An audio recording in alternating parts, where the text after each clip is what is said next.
In today's video, we're going to be opening up Gorilla Grodd from Injustice 2. Let's do this.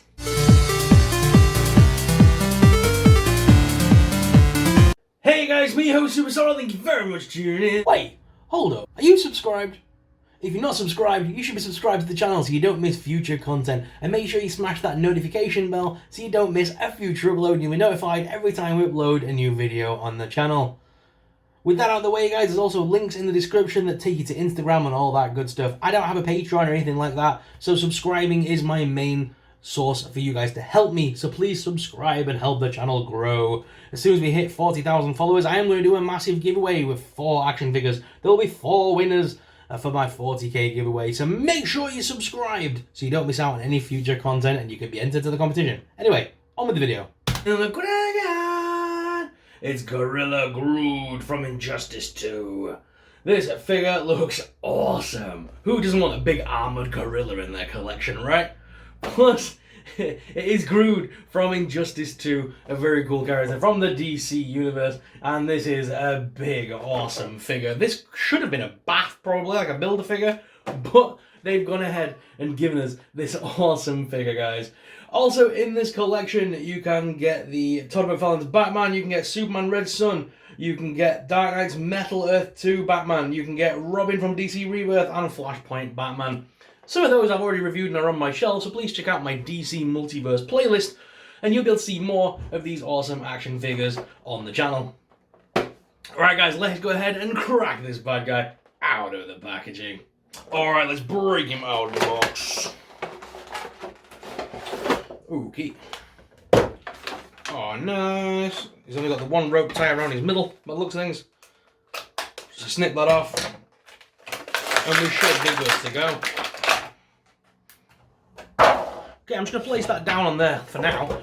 Oh, and I've dropped the box. Because, obviously in every box, we do get the little playing card, which has stats and things about the actual character.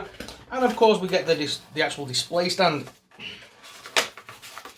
I wish they would make a way of putting those items in the boxes without us having to actually rip the box to get them. It is really annoying. Sometimes, I am an out-of-box collector mainly, but for those people, I know there are a lot of people, especially with like Marvel Legends and stuff, it is possible to get the figures out and repackage them so you can keep the boxes for a later date. Whereas with these new McFarlane's ones, I always feel like I have to break the box in order to display the figure to get the things out that I want to display with it. So here is Gorilla Grodd. There's his playing card, looking pretty cool. And on the back, it does have his data file. I've put a big nasty crease down that card now. But his data file does state, from Injustice 2 video games from 2017, real name GRODD. Or Grodd, I'm not sure how you pronounce that. They've put GRODD at one point and Grodd, and then he's 600 pounds in weight and he's 6'3". Telepathic brute Gorilla Grodd has long sought to prove his... let's try it again. Telepathic brute Gorilla Grodd has long sought to prove his peerless genius by subjugating mankind. He's gone so far as to form an anti-Justice League, the society to once and for all smash their opposition. Using his intellect and telepathy, Grodd enlists others in his mission to conquer the planet and fill the void of power left by Superman's regime. So every figure does come with a DC stand display stand. I can't speak today. And that comes with a little DC logo on there. Is that really going to hold this guy? It's a shame the arm pieces don't come off, by the way. It would have been nice to be able to unarmor him, especially as these pieces look like they're pulling outwards. I would like them to be flush to the face a bit more. Plus, without all the arm pieces, it would look like a King Kong action figure. And there's a point. I wonder if the Mafex Kong looks okay at the side of this, so we can have a fellow primate in his army of disposal. If I attach that little base at the bottom here. Yeah, you guys think, do they really think that little stand's going to hold him? We'll try it out on the desk cam. So guys, without further ado, let's head on down to the desk cam and take a closer look at GRODD. I'm honestly stunned that that stupid little display base actually holds up this mammoth of a figure. He weighs actually quite a bit, and it's a decent figure sculpt. I am really impressed with it, guys. He looks awesome with that big roaring face and the solid gold armor pieces. He looks absolutely awesome.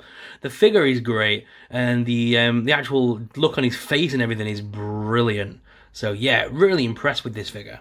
My trading card, guys, I'm not sure if everyone's is like this. Is it meant to be like this? But mine looks like it has imperfections on there. I'm not sure if you see on the left. I'm not sure if that's meant to be like an effect, like he's doing something, because obviously it's telepathic and stuff, or whether that is a printing error. I really can't tell. Looks to be a printing error to me, but someone who's can tell me if their card looks the same, that'd be awesome. And of course, there was the file effects that I did read out at the beginning. You can pause it and check it out if you want. The figure itself, though, is absolutely brilliant, like I said, and it has lots of articulation to offer us. So let's take a closer look. So bringing the figure down here, you can see that sculpt actually on that face. Let me bring it down to camera level here. And as you can see, it has a very nice face. Even the tongue and stuff has got little bits and things on it to make it look very realistic. The teeth and everything, very yellow and white. And they've added a lot of shading and detail into this figure. Definitely worthy of the McFarlane's range.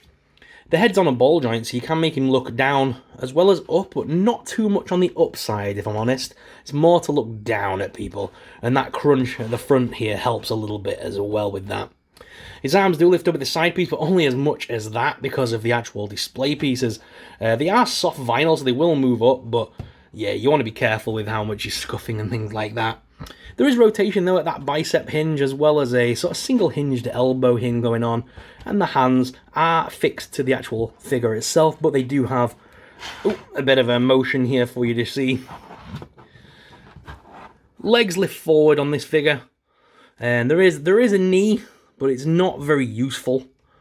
The articulation is very hindered because of this big fig, but then he does also have the little toe wiggle, and the feet as well are on, rocker and pivot. There's a bit of loose plastic on mine there. There we go. Knock that out. But to be fair, you're not going to use him that kind of way, I don't think. I want him displayed in a kind of like a dominant stance, growling, all sinister-like. And definitely, as much as I was joking before, the display base does help. He is solid and he will stand on his own. But I would like, because of how heavy he is, if he falls on my other figures, he is going to break them. So I kind of would like that improved security by using the display stand. However, as you can see right now, no display stand, and he's standing proud and beautiful. A great figure indeed, and I really do recommend it, guys. This is definitely worthy of the DC range, and it's definitely one that I was looking forward to getting, especially as a fan of the Kong series. So let me get my Mafex Kong and see how he sizes up to him. So here he actually is stood with the Mafex Kong, and you know what? It doesn't look too bad scale-wise. Our GRODD is a little bit bigger, which is nice. Being the dominant one, covered in the armor and stuff, you kind of want him to be a little bit bigger. And we can have this other guy hunched over, and you can have him even more primate-like than usual, because he doesn't have to be Kong at this point, and just have him as a general one of the gorillas from GRODD's species, and that would be awesome to use as, display pieces, especially when we just had the Godzilla vs. Kong merchandise in stores. You will be able to pick up some of these more lesser Kongs for about £10, the cheap ones, and obviously have those in the background for your display. If you were going to display GRODD with a bunch of other gorillas, that would look absolutely immaculate, because those would be a little bit shorter in size, maybe about to here, and that would make GRODD look really big by comparison. So that would be cool to have like a Planet of the Apes kind of DC look, if that's what you were going for, and that would look really cool. But guys, what are your thoughts on this awesome action figure? Is it going to be one that you're going to be picking up for your collection? Let me know in the comments down below your thoughts on him, and let's chat down below about this figure. Let's go back to the main cam though and finish off this video. But guys, what are your thoughts on this action figure? Let us know in the comments down below. If you enjoyed today's review, guys, then please make sure you hit that like and subscribe button. Subscribing really supports us. It really helps us out and helps us to keep making awesome videos. Thank you very much for watching, guys, and until next time, may the Force be with you.